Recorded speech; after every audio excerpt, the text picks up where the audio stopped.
Shalom, Bapak Ibu, Saudara-saudari yang terkasih di dalam Kristus Yesus.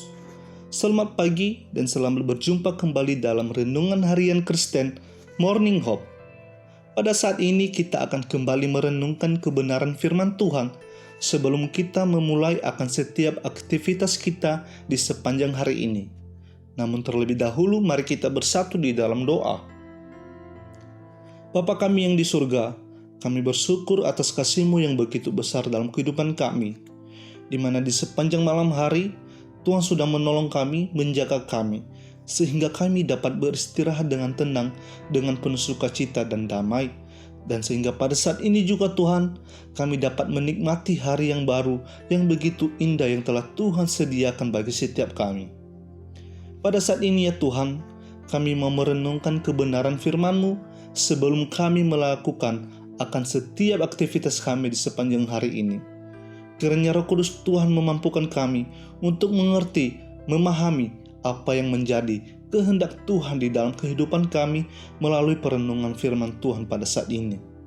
Di dalam nama Tuhan Yesus Kristus kami tak berdoa dan siap mendengarkan firman-Mu. Amin. Tuhan menghendaki belas kasihan. Saudara, apa yang kita pikirkan kalau bertemu dengan seorang penjahat atau berdosa? Apa yang kita lakukan kalau bertemu dengan orang yang kotor, bau dan kumuh? Apa yang kita pikirkan kalau melihat orang yang dianggap sampah masyarakat? Bukankah kita cenderung untuk menjauh, menganggap mereka najis dan tidak pantas untuk dikasihi? Hal yang sama juga yang dilakukan oleh orang Farisi ketika melihat Yesus memanggil Matius pemungut cukai. Matius adalah seorang yang mereka anggap paling berdosa dan najis. Orang-orang Farisi menyangka bahwa mereka paling benar dan paling suci ketika mereka sudah melaksanakan rutinitas agama dan memberikan persembahan. Sedangkan orang lain seperti Matius adalah kotor dan tidak layak untuk dikasihi, sehingga mereka tidak senang ketika Yesus makan di rumah Matius. Melalui peristiwa ini kita belajar bahwa standar kita sebagai manusia tidak sesuai dengan standar Tuhan. Kita sering mengedepankan hal-hal yang realita, tetapi Tuhan justru menekankan hal-hal yang esensi. Yesus memberikan penegasan bahwa Dia datang bukan untuk orang yang merasa diri sudah benar, karena seorang pun tidak ada yang benar di hadapan Allah. Bukan untuk orang yang sehat, karena semua manusia sedang menderita penyakit dosa. Tetapi Yesus mengatakan bahwa Ia datang untuk orang yang sakit, yaitu orang berdosa. Yesus datang untuk memberikan pemulihan, perdamaian, dan harapan baru bagi orang yang tidak pantas dikasihi dan tidak layak untuk memperoleh harapan baru. Saudaraku, jangan kita merasa bahwa kita sudah baik dan sempurna dalam hidup ini karena kita taat melakukan ritual rohani kita. Jangan kita merasa diri lebih benar dari orang lain. Tetapi mari kita mengedepankan belas kasihan Tuhan yang mengasihi kita orang berdosa. Mari kita merendahkan diri di hadapan Tuhan yang sudah mengasihi kita dan membawa setiap masalah hidup dan dosa kita ke bawah kakinya.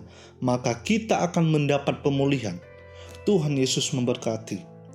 Mari kita bersatu di dalam doa.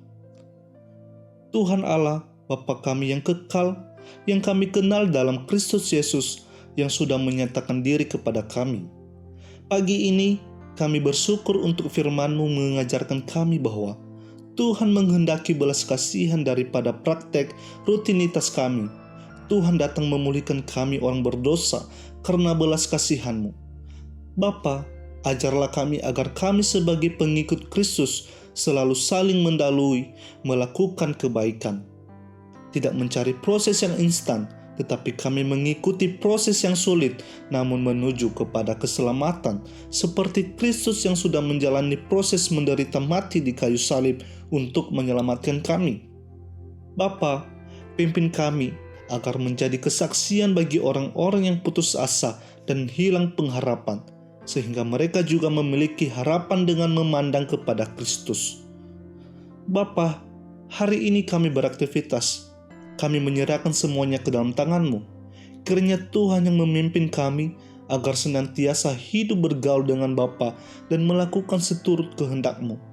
Kami berdoa untuk orang-orang yang masih hidup dalam pergaulan dunia.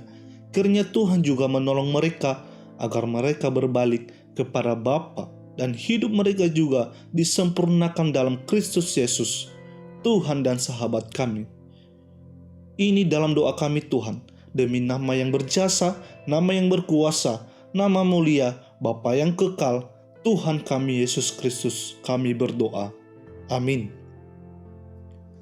Demikian perenungan firman Tuhan pada pagi hari ini. Kiranya dapat menjadi berkat bagi kita semua dalam melakukan aktivitas kita di sepanjang hari ini. Tuhan Yesus memberkati. Shalom.